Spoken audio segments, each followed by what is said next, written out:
শুভ সকাল। আজ অমর 21শে ফেব্রুয়ারি, আন্তর্জাতিক মাতৃভাষা দিবস। সকল ভাষা শহীদদের জানাই আমার বিনম্র শ্রদ্ধা ও ভালোবাসা।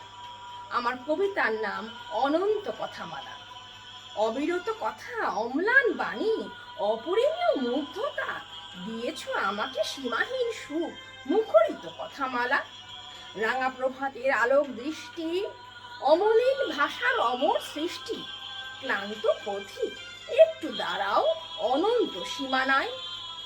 শিশির সিক্ত ঘাসের আড়ালে, ফুলে ফুলে ঢাকা শহীদ মিনারে, আলপনা আঁকা রক্তিম পথে, গোধূলি আবির বেলায় দীপ্ত কণ্ঠে ওরা যেন বলে, আমরা গেঁথেছি ভাষার মালা, তোমাদের তরে ছড়িয়ে দিয়েছি অসীম অনন্ত আলোক বেলা।